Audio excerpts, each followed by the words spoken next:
past week has become a corridor of hurried diplomacy and thinly veiled threats, a stage where back channels, middle powers, and great power calculations are trying to forestall a move into something far darker. At the center of that movement has been Iran's foreign minister, whose itinerary read like a map of leverage. Islamabad, Moscow, then Moscow. Each stop has been deliberate, technical in tone, and heavy with political subtext, a campaign designed to consult widely, insist on sequencing, and try to lock in strategic gains before touching the most politically toxic subject at the heart of the crisis. Abbas Araghchi said, "It is quite natural that we, as the two coastal nations of the Strait, we must engage in discussions together so that our mutual interests can be fully secured and advanced, and we remain in complete harmony and alignment with every action taken concerning this matter."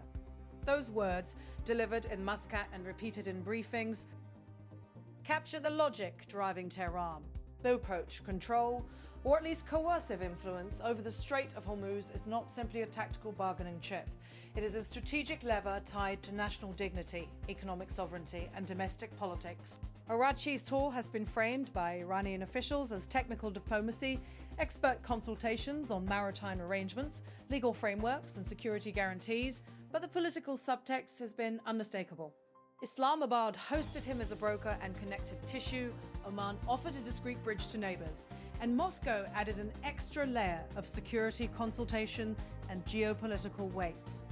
In practical terms, those stops were intended to create a cast of interlocutors who can plausibly craft guarantees Tehran would accept and Washington could be asked to recognize. Behind the public itinerary, regional reporting and diplomatic leaks circulated details of a three-phase Iranian proposal that would reorder the talk sequence in a way that privileges security guarantees and maritime arrangements ahead of nuclear talks.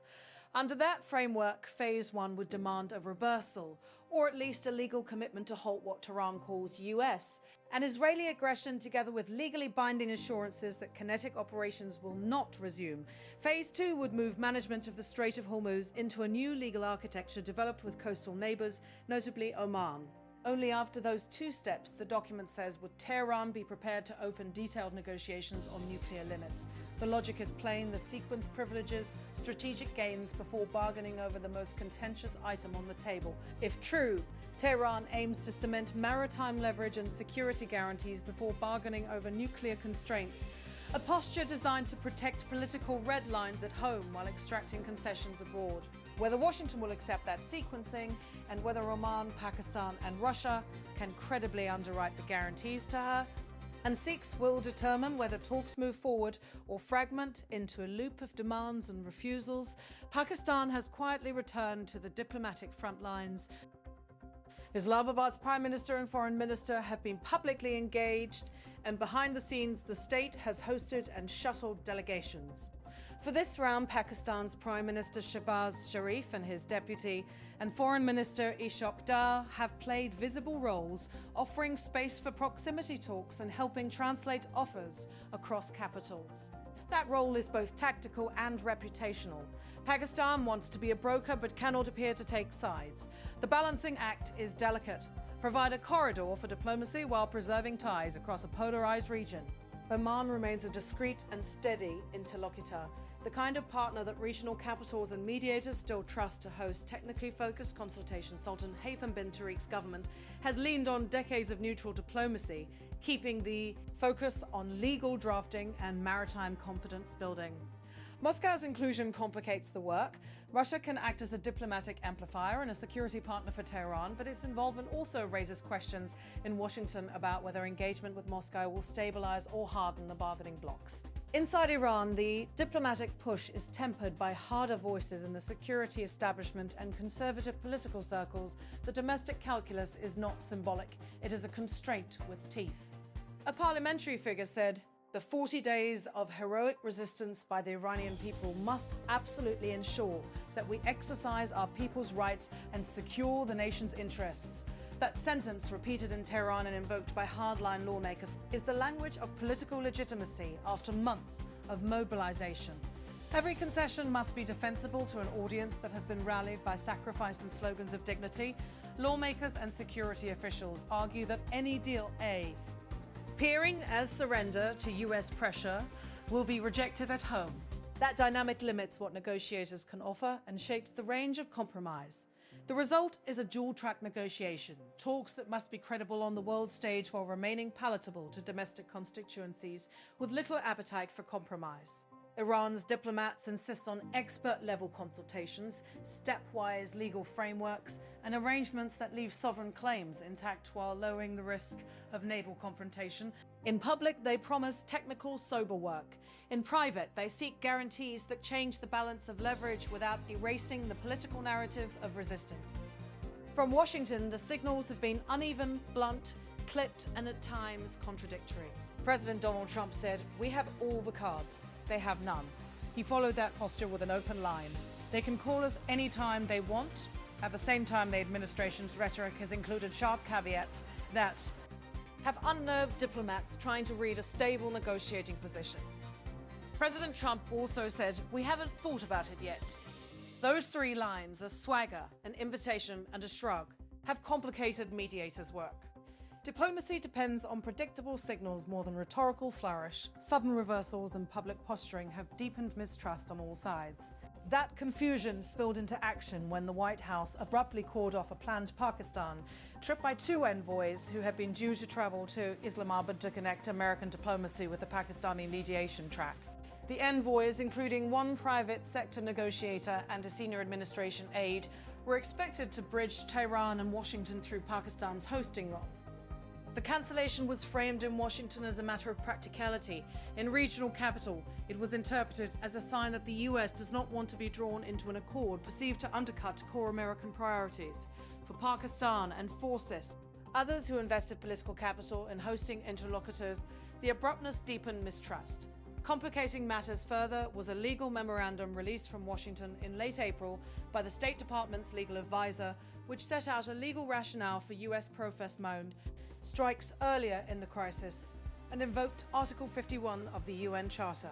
The memo's bluntness, framing certain actions as taken in collective self-defense of an ally, has intensified scrutiny in Washington about escalation, congressional oversight, and the reach of executive war powers. For many analysts, the legal note was as consequential as any diplomatic move. It tied kinetic action to a stated statutory basis and raised questions about whether America's use of force would be framed as a limited, justifiable response or the opening of a longer, semi-permanent campaign. That legal framing has fed political battles on Capitol Hill, where members are weighing the War Powers Act timeline and signaling that any extent dead campaign will face scrutiny. The cast of negotiators has reflected Iran's own internal balancing act. On one track have been seasoned envoys, expert teams, and discreet back-channel operators, keeping technical drafting alive.